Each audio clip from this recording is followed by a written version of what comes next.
কে তুমি মা বলো না মা। নমস্কার, খনার বচন অনুষ্ঠান আমি জয়ন্ত শুরু করছি আমাদের হৃদয়ের প্রাণের ভালো লাগার ভালোবাসার এক গভীর অনুভূতির অনুষ্ঠান খনার বচন। অন্ধকারের উৎস হতে উৎসারিত আলোর অনুষ্ঠান খনার বচন। তার কারণ বন্ধু, এই অনুষ্ঠান খনামার সুন্দর সুন্দর কথা আমাদের হৃদয়ে সত্যি আলোর বন্যা বইয়ে দিয়ে যায়। আর এখন তো সেই আনন্দের উৎসব যা আমাদের হৃদয়ে নতুন করে আলো সঞ্চারিত করে, তার নতুন করে আমাদের বলবার কিছু নেই। আমরা সবাই কিন্তু প্রাণবন্ত, সঞ্জীবিত, উদ্দীপ্ত, প্রদীপ্ত হয়ে আছি। আর ঠিক এই সময় যখন আমরা পাই বাংলার জ্যোতিষ জননী খনা মাকে, তাকে তো সারা বছরই পাই, কিন্তু তবু পুজোর সময় মাকে যেন আমরা আবার বড় বেশি বেশি করে পাই। এবং আমার কথার মাঝে কিন্তু টিভির পর্দায় মাকে আমরা দেখতে পাচ্ছি, এবং এটাই আমাদের কাছে সব থেকে বড় আনন্দের বিষয় যে মাও আমাদের সঙ্গে সারা বছর যেমন থাকেন, পুজোর সময় তাকে আমরা বেশি করে পাই। কারণ তার মধ্যে রয়েছে স্নেহ, মমতা, ভালোবাসা। কোনো মানুষ যদি বিভিন্ন সমস্যা নিয়ে খনামার কাছে যান, এবং প্রত্যেক দিনই বহু মানুষ যান, এবং মা কিন্তু প্রত্যেকটি মানুষের কথা ধৈর্য ধরে শোনেন, তাদের সমস্যার কথা বোঝবার চেষ্টা করেন, এবং সেই সমস্যার সমাধানের জন্য আপ্রাণ চেষ্টা করেন। এখানেই তো খনামার বৈশিষ্ট্য। ওই যে বললাম, স্নেহ, মমতা, মায়া। তাই পুজোর গন্ধ আসে যে তাই মায়ের গন্ধ হয়ে। এই কথা তখন আর শুধু কথা হয়ে থাকে না, এই কবিতা শুধু কবিতা হয়ে থাকে না, তখন আমাদের প্রাণের মধ্যে সঞ্চারিত হয়ে একটা নতুন মেলবন্ধনের সৃষ্টি করে। হ্যাঁ বন্ধু, খনার ভিটা জন্ম তার, ইনি ভারতের অলংকার, অন্তরে সন্ন্যাসিনী, বাকসিদ্ধা বাংলার জ্যোতিষ জননী, মঙ্গলময় মহামানব তৈলঙ্গ স্বামীর শিষ্যা, আমাদের জীবনের friend, philosopher and guide Khana মা, পরমাত্মার সাধিকা, যেখানে স্বপ্ন সত্যি হয়, যিনি জলে স্থলে নির্বিকল্প চিত্তে মানুষের জন্য কাজ করছেন। আর বন্ধু, জলে স্থলে মা কি করে কাজ করছেন সে তো আমরা টিভির পর্দায় বিভিন্ন টক শো অনুষ্ঠানের মাঝখানে দেখতে পাই। আর দেখলে কিন্তু আমাদের হৃদয় রোমাঞ্চিত হয়, আমরা শিহরিত হই যে আমাদের বাংলার জ্যোতিষজনী খনামা কত দূর দূরান্তে গিয়েও কিন্তু সেখানেও মা জলে ভেসে জপ করছেন সকলের জন্য, এবং বহু সকলকে নিয়ে, সাধারণ অসাধারণ সবাইকে নিয়ে সেই স্থলে অর্থাৎ যোগ্য স্থলে তিনি সকলকে যোগ্য করে তোলবার জন্য নিজের যে পরিপূর্ণতা, সেই পরিপূর্ণতা তিনি ঢেলে দিচ্ছেন আমাদের সকলের মধ্যে। এখন মাকে আমরা কোথায় পাবো? বুধবার বারাসাত যশোর রোড হাটখোলা মোস্টাফে পূর্বদর্শী মন্দির বিপরীতে স্বামী বিবেকানন্দ অ্যাপার্টমেন্টের 3 তলায়। শুক্রবার BT road Bonhooghly petrol pump stoppage handicraft হাটখোলার সামনে 28 নম্বর ঋষি অরবিন্দ সরণি, কলকাতা 90। শনিবার ঢাকুরিয়া 5 নম্বর কালীবাড়ি লেন, ঢাকুরিয়া কালীবাড়ি গলিতে শ্যামা অ্যাপার্টমেন্টের গ্রাউন্ড ফ্লোরে। ফোন নাম্বার 98707429 এবং 9870584229। মা আপনাকে প্রণাম, উৎসবের এই আনন্দের মধ্যে সবাইকে আশীর্বাদ। একদম তোমাদের সকলের জন্য প্রাণ ভরা ভালোবাসা নিয়ে আমার চলে আসা। উদ্দেশ্য একটাই, সকলের জেনে রাখা চাই, সকলে মিলে আমরা ভালো থাকতে চাই।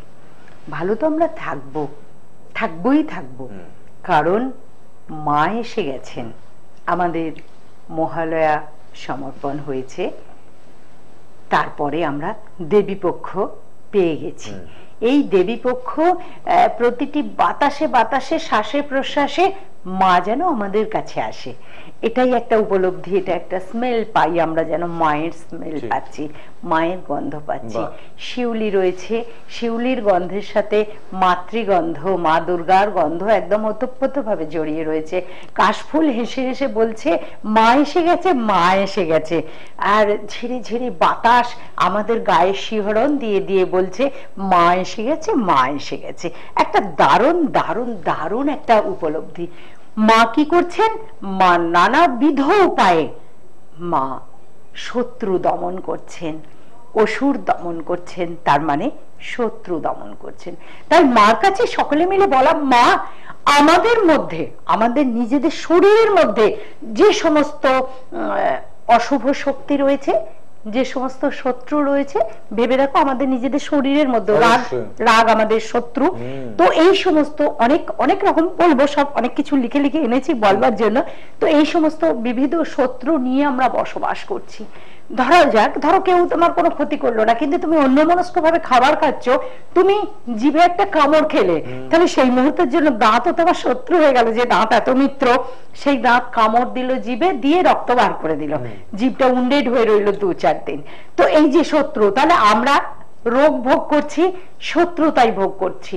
এই যে নানাবিধ শত্রুতাই, আর মানুষ মানুষের জন্য ভীষণ ক্ষতি করছে, ভীষণ ক্ষতি করছে, অসুর ভাবে রয়েছে। তাই মায়ের কাছে প্রার্থনা, মাগো যে সমস্ত নরনারীর মধ্যে অসুর প্রবৃত্তি, যে সমস্ত নরনারীর মধ্যে অশুভ প্রবৃত্তি আছে, মা তোমার শুভত্বতে, তোমার মঙ্গলময় স্নেহময় হাত দিয়ে সবাইকে তুমি শুভই পরিণত করো, সবার মধ্যে শুভত্র বিরাজ করো, যাতে অসুর প্রবৃত্তি মানুষের মন থেকে সরে যায়। মানুষের মধ্যেই তো অসুর প্রবৃত্তি রয়েছে। আমরা ভাবছি, আমরা দেখছি মা অসুরকে মারছেন, তার কারণ অসুর এসে দেবতাদের ক্ষতি করছেন। তো সেই রয়েছে এখনো কত অসুর, কত দেবতাদের, কত দেবদেবীর ক্ষতি করছে, কত মানুষ শরীর নিয়ে, অসুরের প্রবৃত্তি নিয়ে কত মানুষ হেঁটে চলে বেড়াচ্ছে, কত নারীকে তারা অত্যাচার করছে, কত মানুষকে তারা নির্বিচিত্তে অত্যাচার করছে। কিভাবে মানুষগুলো সব মারা যাচ্ছে, নিরীহ ভালো ভদ্র মানুষগুলো। তাহলে মানুষের মধ্যেই অসুরী প্রবৃত্তি রয়েছে, সেই প্রবৃত্তিগুলোকে সরানোর দরকার, ত্যাগ করানোর দরকার। তার জন্য দরকার আমাদের জপ তপ তপস্যা করা দরকার।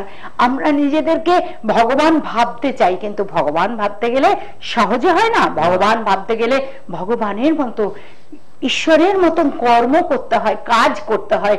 শুধু মুখে বড় বড় কথা বললে হয় না, সেইভাবে কাজ করতে হয়। যে সময় যে জব করার প্রয়োজন, যে সময় যে কাজ করার প্রয়োজন, সেইভাবে করতে হয়। যেমন তর্পণের সময় আমরা তর্পণ করলাম, যতদিন পিতৃপক্ষ ছিল প্রত্যেক দিন তর্পণ করে পূর্বপুরুষকে, যারা স্বর্গলাভ করেছেন তাদেরকে জলদান করেছি। এটি আমাদের জীবনের কর্তব্য, আমরা করলাম।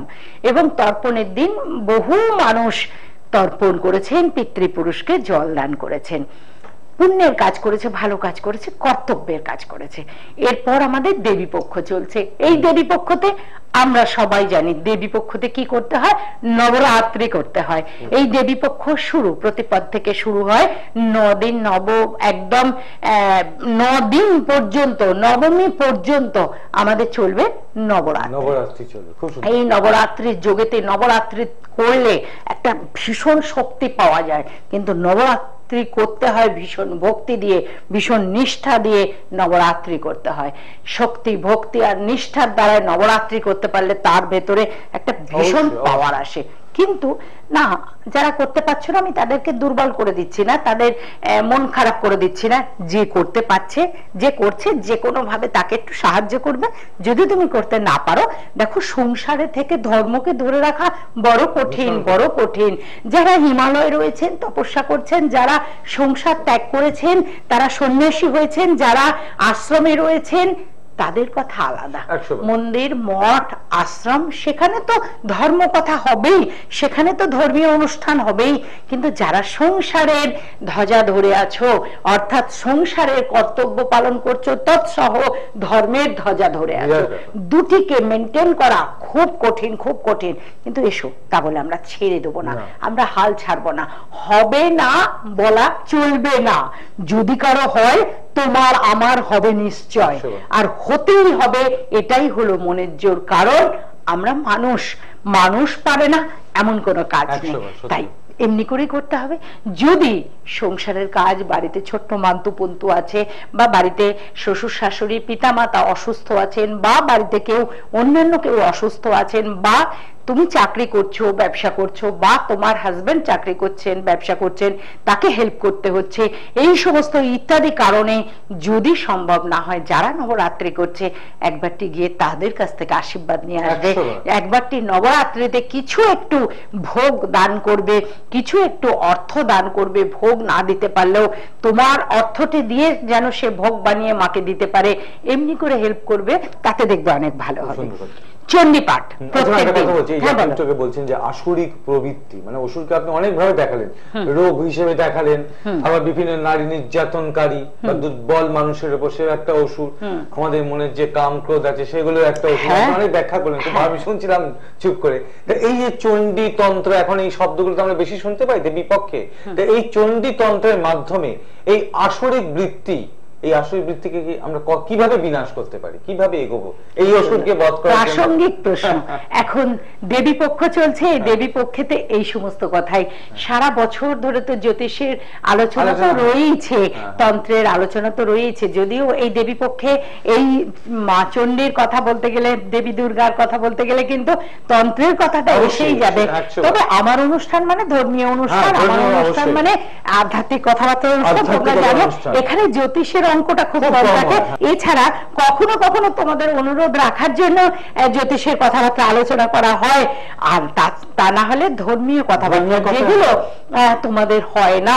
আমরা দেখো শপিং মলে যাই, আমরা মার্কেটিং করতে যাই, যেখানে কেনাকাটা করতে যাই, আমরা ভেবে নিই যেটা আমাদের নেই সেটা আমরা সংগ্রহ করি। তাহলে যেটা আমাদের গৃহে নেই, যেটা প্রয়োজন, ধরো শাড়ি কিনতে গেছো, যে কালারের শাড়িটা নেই সেই কালারের শাড়িটা সংগ্রহ করি, ভালো লাগে বিভিন্ন রকম পড়তে। ঠিক সেরকম যেটা অভাব, যেটা অল্প আছে, যেই তত্ত্ব কথা, আধ্যাত্মিক কথা, সেইগুলো শোনার দরকার। এখনকার দিনে সময় কার কত আছে বলো, যে বই পড়ে পড়ে শিখবে, বই পড়ে পড়ে জানবে, তার দরকার নেই। মা তো আছেন, কোনো চিন্তা নেই।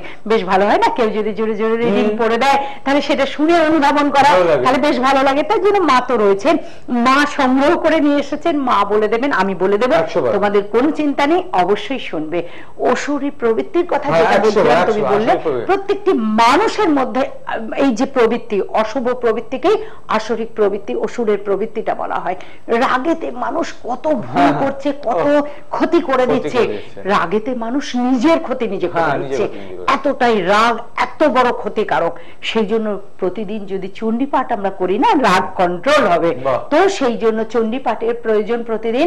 আর এই রাগ একটি আমাদের শত্রু রূপে দেহের মধ্যে প্রবেশ করে, সেই কারণে সেই শত্রুকে ত্যাগ করতে হবে, মায়ের কাছে প্রে করতে হবে, প্রার্থনা করতে হবে, মাগো কৃপা করো ক্রোধ যাতে দমন করতে পারি। লোভ এটি একটি শত্রু, এই লোভ মানুষকে অধঃপতনে ফেলে দেয়। তাই এই সময় আছে, এই সুযোগ আছে, মায়ের কাছে কৃপা চাও যে মাগো লোভ নামক যে শত্রুটি আমার মধ্যে রয়েছে তাকে যেন আমি ত্যাগ করতে পারি। তুমি কৃপা না করলে কে কৃপা করবে? আমার শরীরে যেন কোনো রকম লোভ আসক্তি না থাকে, তুমি কৃপা করো। আমাদের মধ্যে যে সমস্ত স্পৃহা আছে সেই সমস্ত স্পৃহাগুলোকে ত্যাগ করতে হবে। কাম ভাব মানুষের মধ্যে যেগুলো রয়েছে, কাম ভাবটাকে ত্যাগ করতে হবে। কাম ক্রোধ সব থেকে বড় শত্রু, কামটাকে কন্ট্রোল করতে হবে। এই কামটাকে কন্ট্রোল করার জন্য বিবাহের নিয়ম, বিবাহ করে সংসার করো, সংসারী হও, সেখানে সংসারের মধ্যে আবদ্ধ থাকো। সেটি না করে মানুষ স্থান কাল না দেখে আজকে মানুষে যা কাজ করছে, পশুরা লজ্জা পেয়ে যাচ্ছে, পশুরা লজ্জা পেয়ে যাচ্ছে মানুষের কর্ম দেখে। মানুষ এমন অপকর্ম করতে আরম্ভ করেছে। তাহলে মানুষ রূপে রয়েছে, দুটি পা দিয়ে হাঁটছে, দুটি হাত দিয়ে কাজ করছে, সবকিছু করছে, কিন্তু অন্তরে রয়েছে পশু প্রবৃত্তি, অন্তরে রয়েছে অসুরের প্রবৃত্তি। তো এই সব মিলিয়ে মানুষ এত বাজে কাজ করছে। আজকে আমরা খবরের কাগজ খুললেই দেখতে পাচ্ছি, নিউজ খুললে, টিভি খুললেই দেখতে পাচ্ছি কি বাজে বাজে ব্যাপার ঘটছে। তাই মা এসে গেছেন, এসো সবাই মিলে আমরা প্রার্থনা করি, মাগো কৃপা করো, মা কৃপা করো, মানুষকে রক্ষা করো। রোগেতে দেখো কত মানুষ মারা যাচ্ছে, কিচ্ছু করার নেই, হসপিটালে সিট পাওয়া যাচ্ছে না, চিকিৎসকরা হিমশিম খেয়ে যাচ্ছেন, চেষ্টা করে করে আপ্রাণ চেষ্টা করছেন। প্রত্যেকটি চিকিৎসক আমাদের কাছে নমস্য, প্রাতঃস্মরণীয়, কারণ আমাদের এই শরীরটাই এত কথা বলছি, তো জ্ঞানের কথা বলছি, এত ভক্তির কথা বলছি। যখন কোনো একটা পেন শুরু হবে, কোনো একটা শরীর খারাপ শুরু হবে, তখন কিন্তু আর ঠাকুরকে ডাকার ধৈর্য থাকে না, ডাক্তার ডাকার প্রয়োজন হয়। সেই ডাক্তার তখন দেবী দুর্গা রূপে, শিব রূপে, কার্তিক রূপে এসে আমাদেরকে ঔষধ দেন, চিকিৎসা করেন, প্রাণটাকে ফিরিয়ে দেন, প্রাণটাকে বাঁচিয়ে দেন, সেই প্রাণটাকে সুস্থ করেন, শরীরটাকে সুস্থ করেন, প্রাণটাকে ঠান্ডা করেন। তখন আমরা আবার ঈশ্বরকে ডাকতে পারি। তাহলে ঈশ্বরকে ডাকতে গেলে আমাদের দরকার ডাক্তারকে, কারণ রোগ আছে। তাই মায়ের কাছে আমরা প্রার্থনা করব, মাগো আমাদের রোগ, শরীরের রোগ দুর্ভোগ তুমি সারিয়ে দাও, তুমি কমিয়ে দাও। ছাড়িয়ে দাও। আর যদি কখনো হয় তাহলে ভালো ডাক্তারের সন্ধান দাও, সেই ডাক্তার যেন আমাদের রোগ মুক্ত করতে পারেন। এই সমস্ত আমাদের মধ্যে হিংসা, ভয়ও কিন্তু একটা মারাত্মক জিনিস, মারাত্মক জিনিস। ভয়তে মানুষ শেষ হয়ে যায়। ভয় দেখানো উচিত নয়, ভয় পাওয়ানো উচিত নয়, ভয়কে প্রশ্রয় দেওয়া উচিত নয়। ভয় এমনই জিনিস, তুমি যত তাকে প্রশ্রয় দেবে তত সেই ভয় প্রশ্রয় পেয়ে যাবে। যার চিত্ত জাগরিত, যে নিত্য কৃষ্ণ নাম করে, কালী নাম করে, দুর্গা নাম করে, শিব নাম করে, রাম নাম করে, তার চিত্তে কখনো কভু ভয় আসতে পারে না, ভয় আশ্রয় পেতে পারে না। কিন্তু ভয়ও আমাদের একটি শত্রু। ভয়ের দ্বারাই ভীষণ ভীষণ ভাবে ক্ষতি হয়। দুশ্চিন্তা, এটাও আমাদের একটা শত্রু। এই দুশ্চিন্তার দ্বারাই আমাদের বহু ক্ষতি হয়ে যায়, বহু ক্ষতি হয়ে যায়। আপনজন বাইরে বেরিয়েছে, কি জানি কি হয়, কি জানি কি হয়, সদা লাগে ভয়, সদা লাগে ভয়। তো এই ভয়গুলোকে কাটানোর দরকার, তার জন্য চণ্ডী পাঠ করার দরকার। তাহলে তুমি যে সুন্দর প্রশ্নটা করেছিলে, আজকে এই মুহূর্তে আমি অন্য কথা বলতে গিয়েই তো আমাদের সময় প্রায় চলে যায়। পরপর অনুষ্ঠান হবে, সুন্দর প্রশ্ন, সেই তার সুন্দর উত্তর তোমরা পরপর ভাগ করে নিলাম আলোচনাটাকে। আজকে প্রথমে জানলাম সেই ক্লাসের মতো দিদিমণিরা যেমন পড়ে, আমাদের কর্মা বললেন এই শত্রু কারা, এটা বললেন, আমি সবাই এবার যেমন সেই শত্রু কিভাবে আমরা বধ করব, হ্যাঁ কিভাবে চণ্ডীর মধ্যে কিভাবে দেবী আগমন হয়েছে, কি কি নামে তার কি পরিচিতি, এইসব নিয়ে আলোচনা হবে আমাদের পরের অনুষ্ঠান। অবশ্যই আজকে চিনলাম শত্রু কারা। পরের টকশোতে বন্ধু আপনার টিভির পর্দায় চোখ রেখে জানবেন সেই শত্রুকে আমরা কি করে নিধন করতে পারি। এখন মাকে আমরা কোথায় পাবো? বুধবার বারাসাত যশোর রোড হাটখোলা মোস্ট স্টপে পূর্ব শিমুলির বিপরীতে স্বামী বিবেকানন্দ অ্যাপার্টমেন্টের 3 তলায়। শুক্রবার বিটি রোড বনভূমি পেট্রোল পাম্প স্টপেজ হ্যান্ডিক্রাফট হাটখোলার সামনে 28 নম্বর ঋষি অরবিন্দ সরণি কলকাতা 90। শনিবার ঢাকুরিয়া 5 নম্বর কালীবাড়ি লেন ঢাকুরিয়া কালীবাড়ি গলিতে শ্যামা অ্যাপার্টমেন্টের গ্রাউন্ড ফ্লোরে। ফোন নাম্বার 9830700429 এবং 9830584229। যাদের জন্মছক বা সময় নেই তাদের কিন্তু নিরাশ হবার কোনো কারণ নেই, কারণ যে মানুষটি এত সুন্দর করে চিনিয়ে দিচ্ছেন অসুর কারা, কিভাবে আমরা বধ করব, তাদেরকে কিভাবে জয় করব, তার কাছে কোনো হতাশা অবসাদ বলে কিছু নেই। তাই বাংলার জ্যোতিষ জননী খনামা বলেন, যাদের নেই কোষ্ঠী এই হাতই হলো তাদের যষ্টি।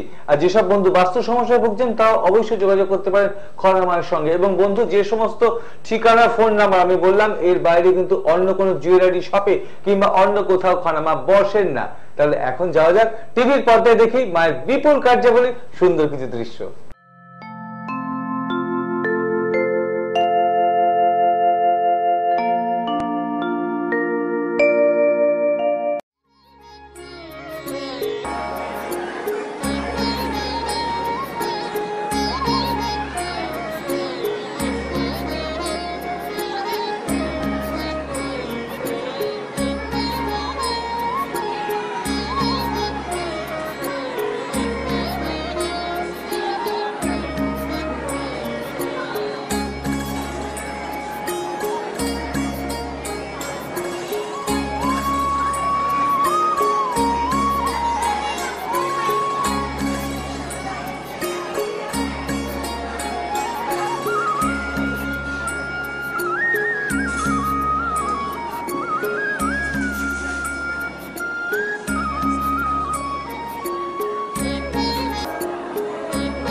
আজকে অমাবস্যার পূর্ণতিথিতে আদ্যাপীঠে এসেছি।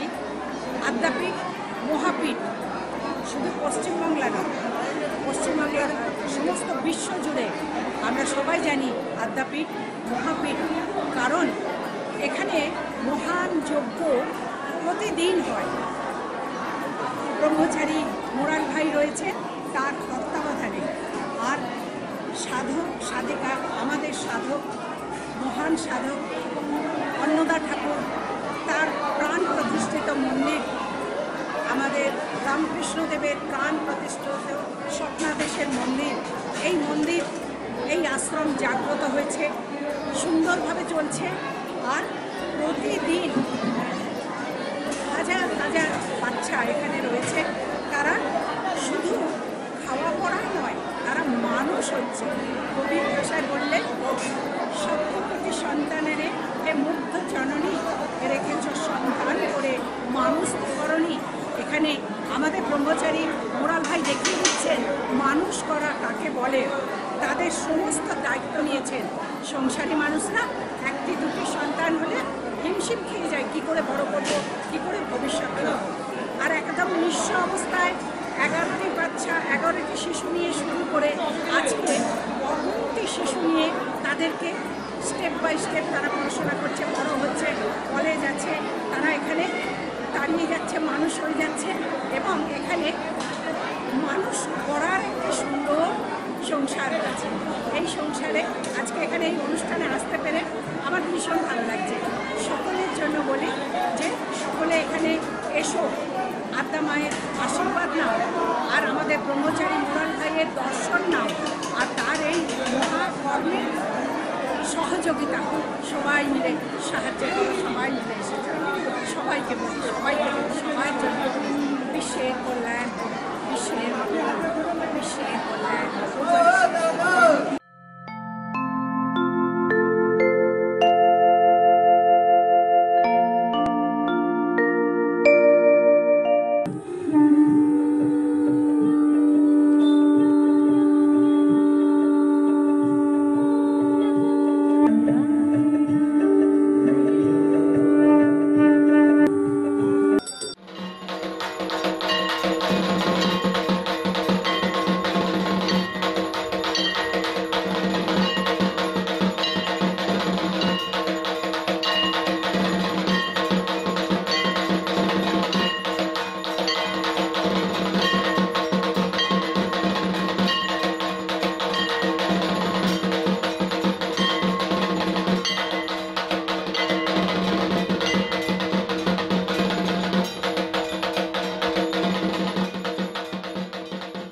আমরা বিভিন্ন সময় দেখেছি খনা মাকে জলের উপর ভেসে ভক্তদের জন্য জপ করতে।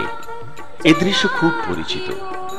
আপনারা যারা পুরাণ শাস্ত্র ঘেঁটে থাকেন তারা জানেন যে বারাণসীর ঘাটে অগণিত মানুষ দেখেছেন তৈলঙ্গ স্বামীকে গঙ্গার উপর দিয়ে হেঁটে যেতে। হয়তো তৈলঙ্গ স্বামীর ভাব শিষ্য বলেই খনামার পক্ষে সম্ভব জলে ভেসে অগণিত মানুষের মঙ্গল কামনায় ক্রমাগত জপ করছে।